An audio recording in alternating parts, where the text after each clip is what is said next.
Hey guys, Jeff Francoeur here. Thanks for listening to our content, and please like and subscribe.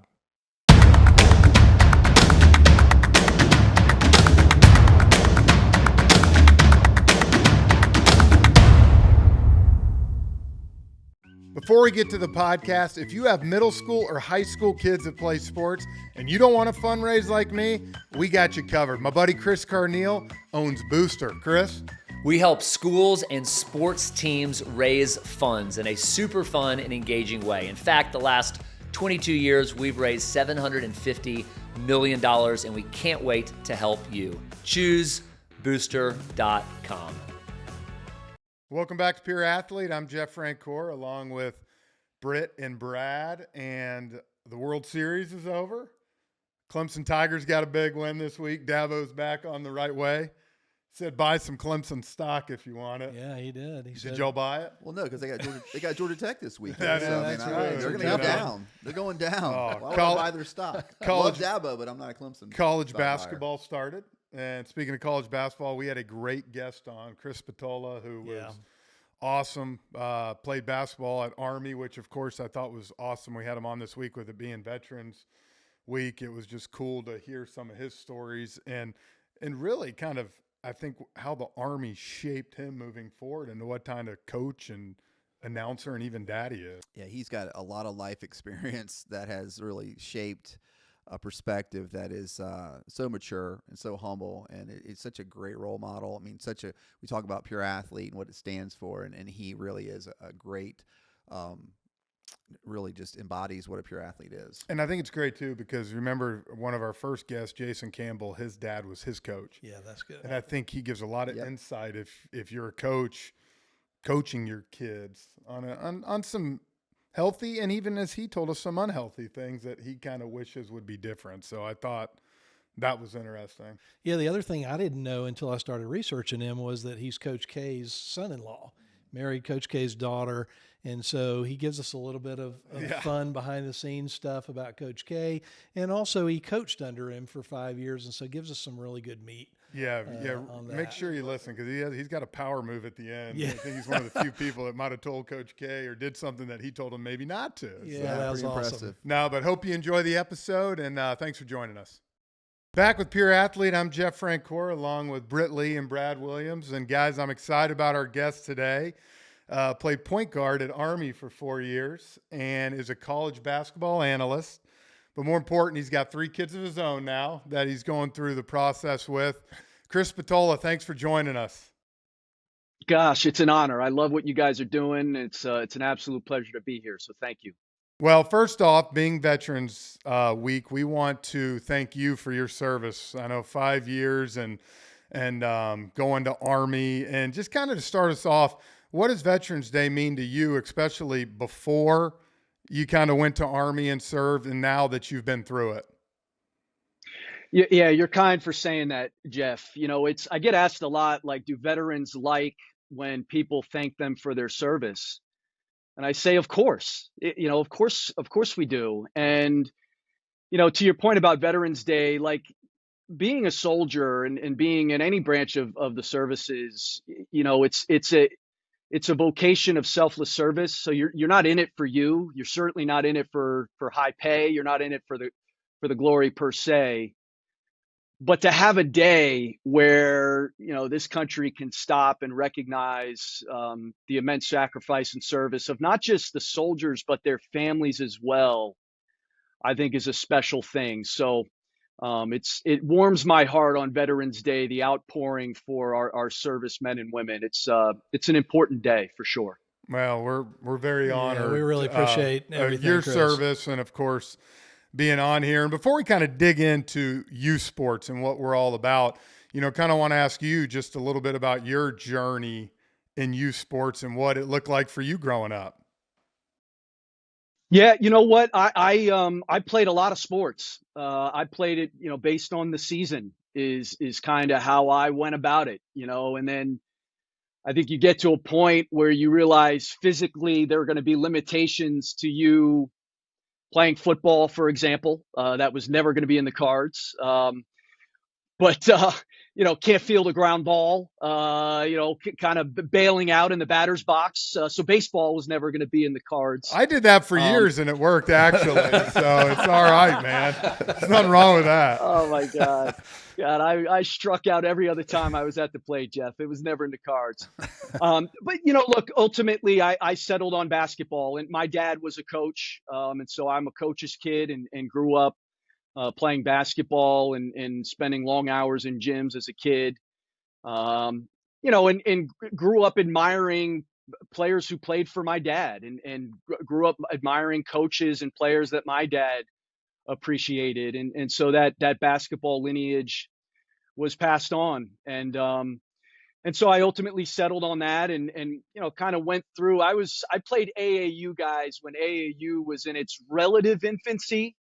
It certainly wasn't pure by any means, but it was in its relative infancy. So I kind of got to see that at the early going, and then ultimately got lightly recruited. Like, I wasn't recruited heavily. Again, I'm not much to look at. And so you kind of have to squint your eyes and plug your nose and say, you know what, there's a spirit to this dude, and there's a know-how and a will to win with this guy that we can use.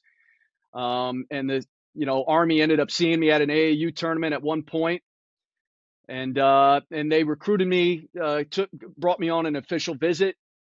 And it was actually Dino Gaudio, who was the head coach at Army at the time, who's still a very good friend.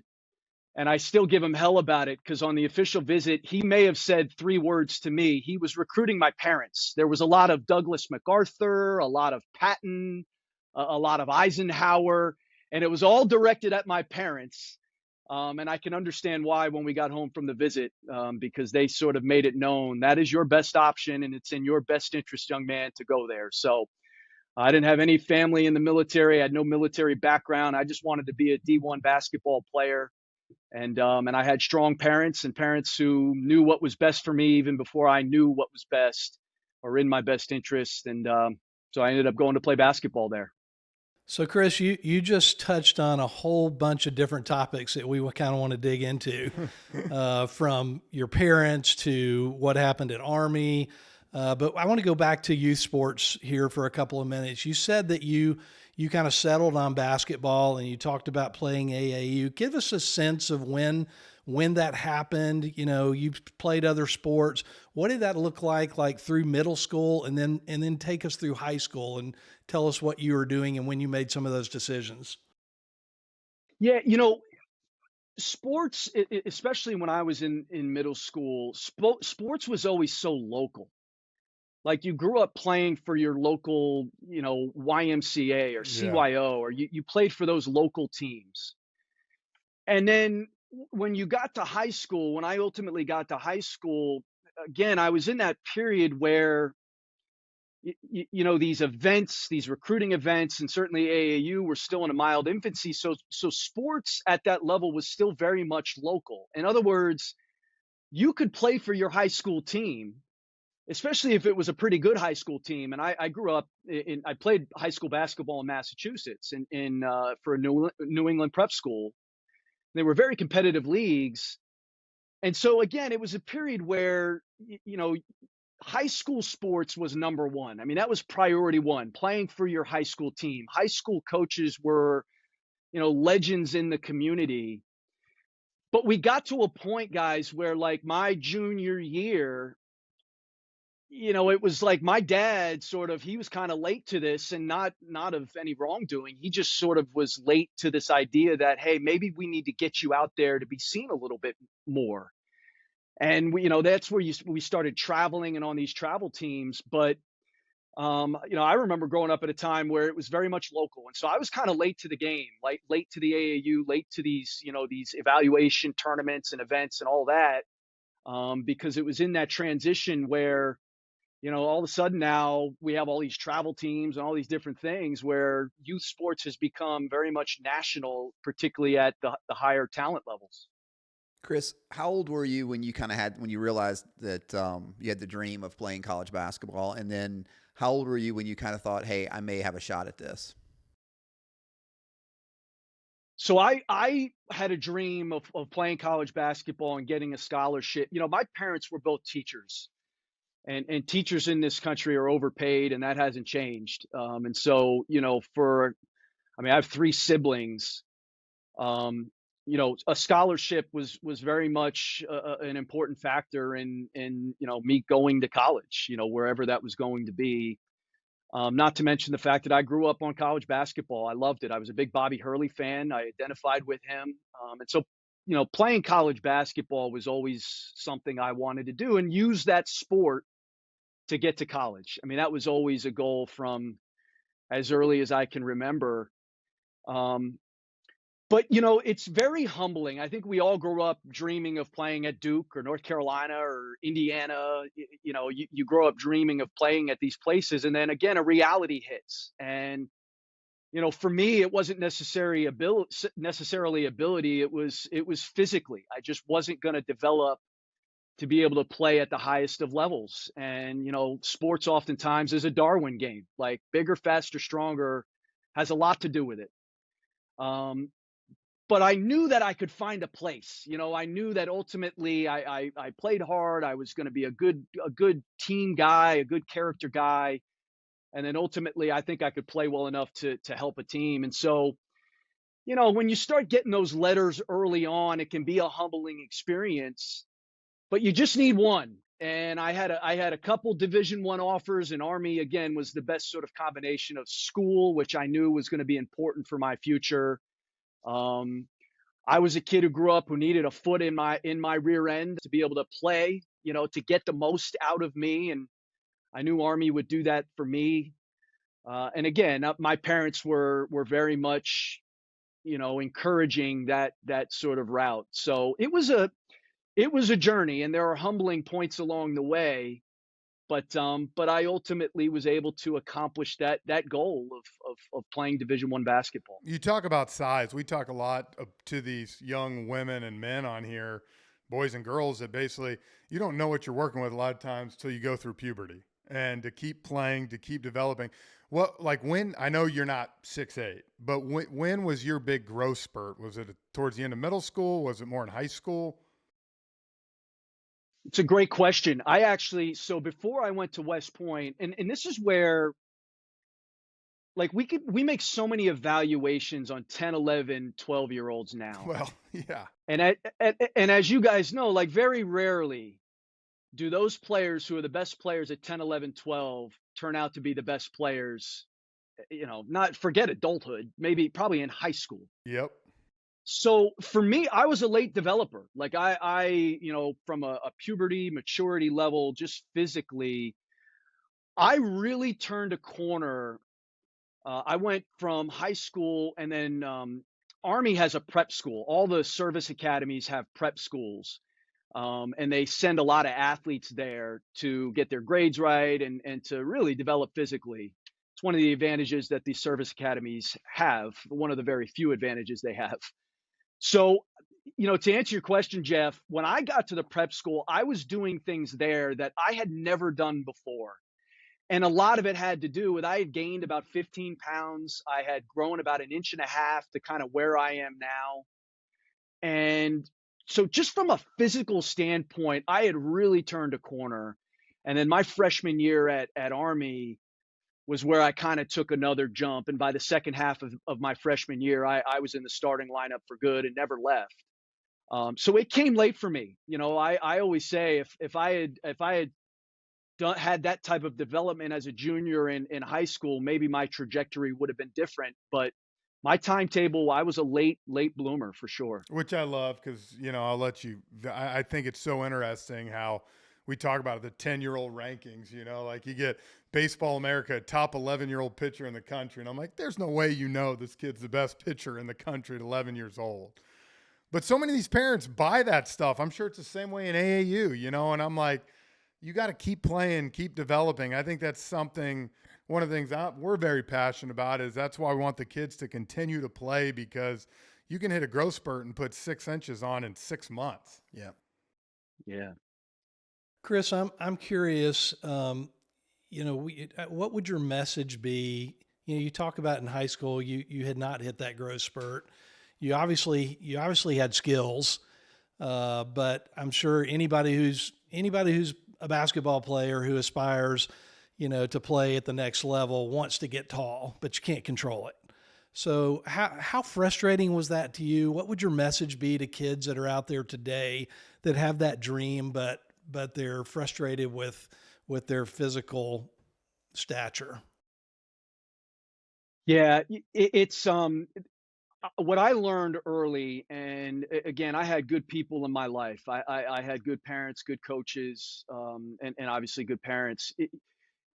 I controlled the controllables. And the one thing I knew, and I learned this even more so when I got into coaching, when I'd go on the road when I was at Duke and you'd go out and you'd look at players, like effort is a force multiplier. Body language is a force multiplier. And there are people out there, coaches out there who value that stuff. This idea of having a basketball IQ, an IQ in any sport. These are force multipliers. And so I don't know if it was intuitively, if I was certainly coached to think this way. But I bought into the things that I can control, effort, attitude, those types of things. And I never, I had an irrational confidence as well, which again, I think could sometimes get people into trouble. But for me, it was helpful. And I embraced it. Like it was something that I really enjoyed. And I really appreciated the opportunity to be able to go out and do that. So I understood where I was physically, but the thing is, guys, like I had been small my whole life. I had been small in every sport I had played. I had been small in every playground confrontation. I had been small my entire life. So being small wasn't new. It wasn't something that I needed to get used to. I had kind of embraced that. And by nature, like I'm a pleaser. And so, I always was in tune. I had a social intelligence, particularly when it came to coaches. I had the ability to do what those people needed and ultimately earn my spot wherever it was. See, Brad, small people can still make tell a you, difference, man. Well, at 56, at 56, it's gone. maybe in pickleball, but not anything else. Chris, thanks. I appreciate that. No problem. Thanks for that encouragement. We talked to a lot of folks about kind of the relationship they have with their coaches, the relationship they have with their parents. Well, that dynamic is the same person for you. Can you talk a little bit about just your relationship with your dad and were you able to separate the two roles, or was it kind of all together, and was it a great experience? Was it a positive experience, or was it sometimes a struggle? It was a struggle, that's for sure. And he's a good man, but it's not an easy thing, particularly when you're going through it for the first time, which is, when he was coaching me, it was the first experience for the both of us. And, I think it was when you're young, there are times where you need your dad. And, it's, how do you say that to your dad after a bad performance? Like I'll talk to parents sometimes and I'll ask the question, like, is the love you give your child based on their performance in a sporting event? Like, is the support you give your kid tied up in how they perform and how they're playing? And so, that was one of the sort of dances I think my dad would play. He was a demanding coach. Like he wasn't quite of the Bob Knight ilk, but he was close. Like that was an era where Coach Knight was admired by a lot of coaches, and there were a lot of coaches who were trying to be like him. So, look, it opened up an area of our relationship that we would have never had. And it's funny because I ended up in a different way. I ended up having a similar relationship with Coach K when I worked for him. He is my father-in-law. And so how do you separate that? And I was actually informed by having played for my dad. There's some sort of dynamics, the familial relationship, the professional relationship, quote unquote.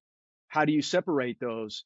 So later in life, it was helpful, but it was hard at times with my dad, given his demands, given the fact that I was the best player, and given the fact that sometimes you just need your dad. And it was hard for him to separate the two at times. How did that dynamic work with your mom? Was she trying to play referee the whole time between y'all? She was trying. It's a great question, because they worked in tandem. There were times where she'd come offline and give a little pat on the back. She was the one after a good performance that I could talk to about the good performance. Like my dad, I couldn't talk to him about going for 25 in a game or going for 30 in a game. He didn't want to hear it. Like Yeah. there was no indulgence in terms of that. Whereas my mom would indulge in that every once in a while. And so you could kind of say, job well done, Yeah. and so she was good at that. But to her credit, and this was, it was the same with my parents, with teachers and other coaches that we had. They worked in tandem, and it was all in support of me and what was in my best interest. And accountability was always a very important word, a fundamental word in my house. And so she never wanted to undermine that. But there were times when she knew that a pat on the back was needed, and she was very good at doing that. Chris, so you go to West Point, and I mean, it's a challenge for a normal cadet at West Point, but you're a student athlete and a cadet. Was there ever a time that you thought about, like, this is not for me, and kind of what kept you going? Every morning, I got up every morning and was done with that place. I really was. And look, there was a part of me that was not going to accept failure. There was a part of me that was not going to be beaten down by hard. And that was drilled into me. Again, I had very strong parents, and I always tell the story, like I would call home and I would try to get my mom on the phone because I wanted to tell it, Mom, I want to get out of here. I want to leave. This isn't for me. And my dad would grab the phone and say, "You're not leaving," and he would hang it up. So there was a part of that. There was a part of, again, people in my life who knew what was best for me, even if I didn't know what was best for me. And that sort of hard love at times was able to draw more out of me than I even knew I was capable of giving. The other thing, guys, like I am a believer that work and hard and duress and adversity is ultimately, and I was a believer of this then, is ultimately how you advance. Like it's ultimately how you get better. It is ultimately what sets you up to ultimately sustain. And so the difficulties, I mean, that place is set up for you to fail. It is set up for you to fail, to be under duress all the time. And there are, I always say there's two things that military training, they are, every form of military training is set up for team building, and it's set up to build mental toughness. And, again, so buying into that, throwing myself into that, as hard as that place was, and as much as I wanted to leave, I was a believer that ultimately I was never going to play in the NBA. I ultimately became a believer in this idea of service and serving after I graduated, and being in the Army and what that experience would do for my life. And so and loyalty was important to me. Like that place had been very good to me. And, that was a time, not to say that this has gone away, but my relationship with my coach at Army was transformational. It wasn't as transactional. It was, that relationship was important to me, relationship with my teammates. So to say, well, I'm going to just pick up and leave, it just, as much as I wanted to do it, did it seriously ever cross my mind? Probably not. And then on top of that, I had people in my life who weren't going to let me go there. One of the pillars that we talk about a lot for us is character. And you just kind of talked it, because I'm guessing you learned a whole bunch of character at Army after serving. How has that helped you transition into what obviously you do today, but help raising your kids? And for these young athletes, why it's important to have great character, and as you just said, to be a good teammate? Yeah. I think the thing that the military teaches the best, and it has to, because obviously the circumstances and the consequences of failure are at the maximum. I mean, it doesn't get any more consequential than what service members are doing, particularly when the bullets start flying. And I think the thing that the military teaches the best is this idea of individual sacrifice for the greater good. Um, I went to this is a side note. I went to the funeral for a friend of mine who died in Afghanistan. I went to his funeral in 2012, and on the program was the quote, "Who will go for us? Send me." And it's a Bible verse, but it really struck me in reading that, because that is what the military is all about. Who will go for us? Send me. This idea of individual sacrifice for the greater good. And I think it's that type of thinking, or that way of thinking, there's a nobility in that. And I think it transcends, religion, ideology, it transcends everything. This idea of being in support of those to your left or your right. And so, to answer your question, I have carried that lesson in any endeavor, be it with a sports team, be it as a coach, be it running camps, be it with my children, or just being a human being trying to find his way in this world. If you get outside yourself and you are about others, and you are about the advancement of the collective instead of just your solo, your individual advancement, I think any team is better, any community is better. And so that is the lesson that the military taught me the most. That idea of if each of us is willing to sacrifice for the collective good, think about how much stronger that makes the collective good.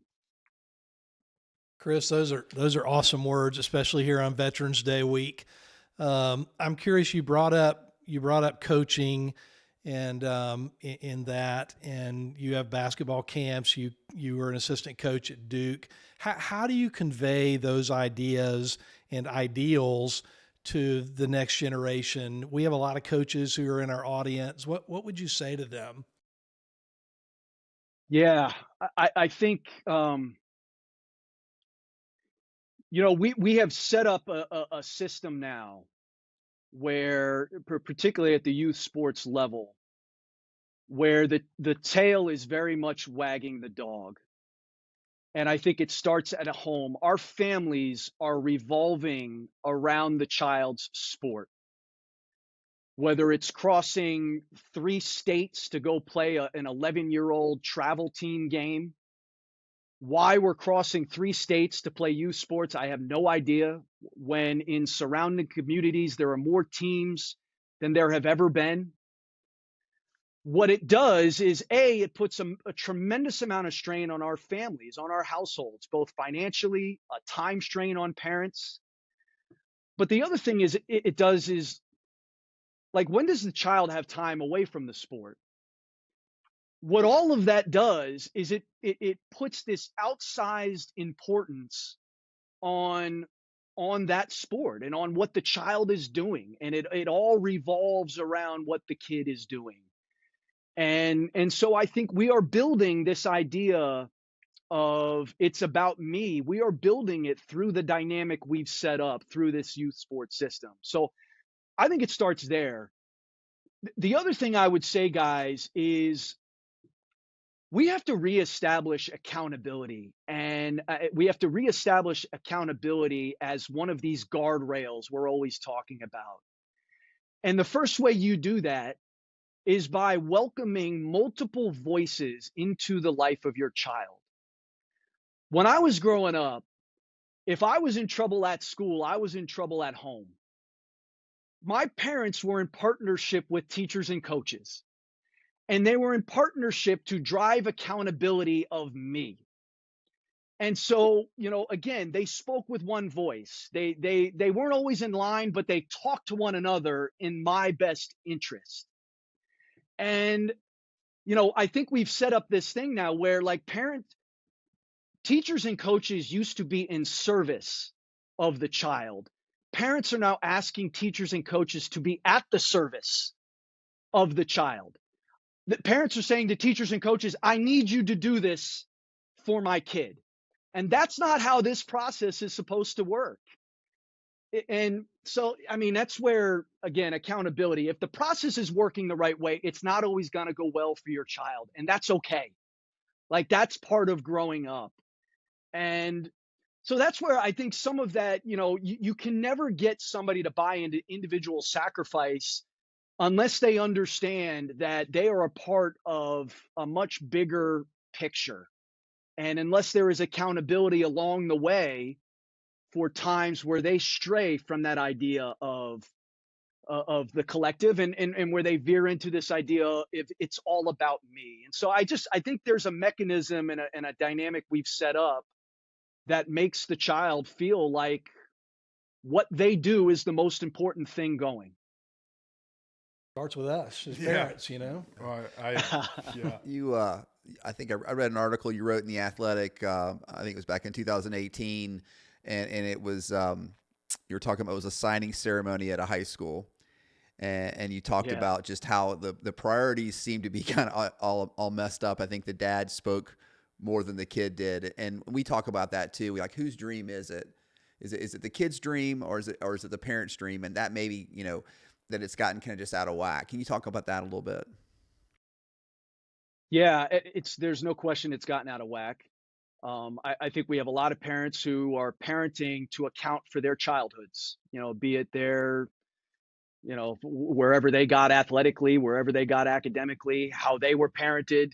We have a lot of parents trying to account for that. Now, all of a sudden, I grew up with hard parents. Now I'm going to be my kid's best friend. I'm not saying you can't be your kid's best friend, but let's not forget, you also got to be their parent. And when you're put between a choice of being their friend or their parent, I'm taking parent 10 out of 10. I mean, 10 times out of 10, I'm going to be their parent. I'm going to be their dad because I think that's the service I can provide them the most. And ultimately, I'll be a better friend because I made that choice to be their parent. The other thing I think that we've gotten into, this idea of parents investing, they are investing so much money now in their child's athletic endeavors, travel team. You guys know, I mean, parents are being forced to spend so much money. The fallout from that is they eventually are going to return on that investment. We are treating these young athletes, these kids, like commodities.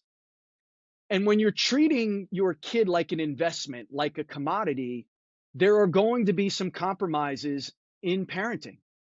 We're going to allow some things to go because we've invested so much. And I think we have a lot of parents who are driving their own validation through their child's performance. We have a lot of wanting to arrive at things quickly and virally because we've got to get a return on that investment, not just financially, but the time we've put in. And so I think that is driving a lot of it. And that's, your question's a very, very good one. And I wrote that article. I mean, when did Romeo Langford commit to Indiana? That was several years ago. So I would argue it's only gotten worse. Finishing up here, we got about 5 minutes left with you, Chris, but I got to ask you because I watched Coach K all these years coach, and I needed a coach that kicked me in the butt too. But I got to ask you, on a funnier side, what was it like asking him for his daughter's hand in marriage? How did that go? Yeah, that was a heck of a thing. Was that after a win after North Carolina? No, you know what? I was still a cadet. So the funny thing is, guys, I've known my wife since she was 14 years old and I was 16. My dad used to drive my brother and I down. He was a big Coach K fan, my dad, as most coaches were, in the early mid 90s. So he would drive us down to Coach K's camp when I was in high school. And the last year we went, I was going into my senior year of high school. She was working at the concession stand. And, as any arrogant young man would do, I started spitting some game at Coach K's youngest daughter at the concession stand. And the rest is history. But I was in the middle of my season, my senior year at West Point, and I flew down during the Christmas break. We got like 3 days off. I flew down because I was going to ask, I had bought a ring And I was going to ask Coach K if I could propose to his daughter. And what's ironic, if I can just back up for one moment, what's ironic about the end of this story is that Coach K got married to his wife on graduation day. So, like, he got married before he even left West Point. I had no interest in doing that. I was going to get out into the Army, and we were going to, we were in no rush to get married. We just wanted to be engaged because we had known each other a long time. So I asked Coach, and thankfully he had won his last game going into that Christmas break. And even with that, when I asked him, he said, yeah, you guys should date a little bit more. And so it was a no. I took it as a no, guys. But you know what? And I think this set the tone for ultimately the way the relationship was going to go. She ended up flying back up to West Point because she was going to spend the rest of Christmas break, with me in and around my practices. And I asked her, as soon as we got back to West Point, I got down on a knee and asked her anyway, despite Coach K saying, he didn't say no, but he was definitely not a yes. So I ended up asking her anyway. Oh, man. Man, I'm even more impressed with you now. Yeah, that's grit. You let him know right off the bat. Last couple questions here for you. We had Jay Billis on, who obviously him and Coach K have a great relationship too. What's a couple things that you learned just being around him and the way that his leadership is to everybody? I think when the best player is the best teammate and the most secure person on the team, you got a chance to be very good. And that's the first thing I would say about Jay. He's one of the most secure people I've ever met. And his generosity oozes as a result of that. We work in a competitive business, and I am by no means in the same stratosphere as a broadcaster as Jay. But as you know, that doesn't always matter on any team. And that's the first thing I would say. He's incredibly generous, and he is an incredibly good teammate. And so that's the first thing. And he's our best player. So, you factor all that in. The second thing is, guys, we live in a viral world. We live in a world where, sometimes preparation can come at the expense of performance. And what I would say about Jay that I have learned, one of the lessons I've learned the most is, it's okay to be somebody who prepares diligently. It's okay to be a bit of an intellect. It's okay to have a grasp of the material that not only enhances your performance, but it incentivizes people to return. And you become a trusted voice on any subject if you have a history of preparation. If you do your job well over and over and over again, that's ultimately how you begin to earn trust that matters.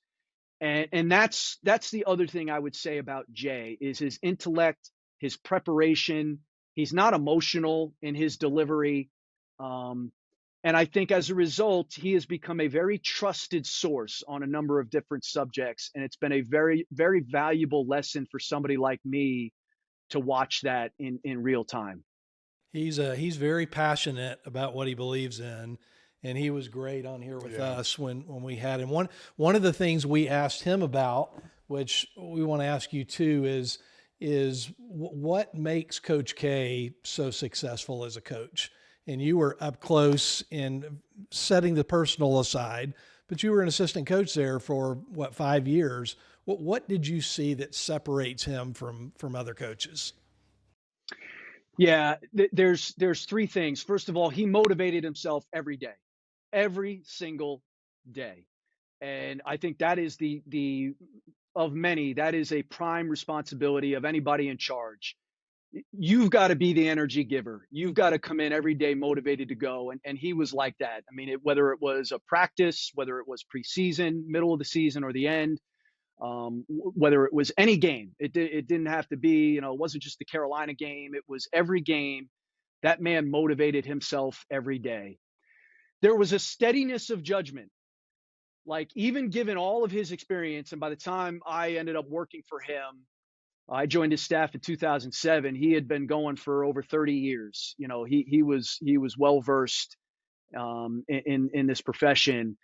But he still had a steadiness of judgment to him. He would make decisions on gut, but not after he weighed all the considerations. And that included talking and getting feedback from his staff. Again, security, a leader who was secure. He would solicit advice, feedback from us, and ultimately he would make decisions. But he would never make snap decisions. There was a steadiness of judgment. And then there was a sophistication of thought. Like I always tell people about him at a base level, he's really smart and he's got a very good business sense. You know, if you sort of track the growth of Duke basketball, like it falls in line with some very shrewd business decisions on the part of Coach K. He always had the ability to see around the corner. Like there was a sophistication of thought in terms of being ahead of his peers, seeing around the blind spot, seeing around the corner, and then the ability to evolve. You know, the passing of Coach Knight was I think incredibly interesting as I've gone back and looked at the evolution of Coach Knight's career versus Coach K's. Coach K, his value system never changed, but he evolved in his tone and in the way he imposed that value system. And I think that takes a sophistication of thought to be able to do that. So those are three things. I mean, he's just he's an inspiring leader, and I'm very fortunate to have worked for him. Well, I'll tell you what, man, we cannot thank you enough for joining us today. I mean, this has been awesome. Again, I love all the little nuggets that you've given the coaches, the parents on here. And again, man, we want to tell you, thank you for your service too. Again, we really appreciate it. Hey, Chris, thanks so much for being on. Guys, this was my honor. I really appreciate it. You guys are doing amazing work, and I'm a huge fan. So thank you for having me here. Thank you, Chris. Thanks, bud. Hey guys, Jeff Francoeur here. Thanks for checking out Pure Athlete, and subscribe to our channel on Apple, Spotify, or wherever you go to listen to our podcast.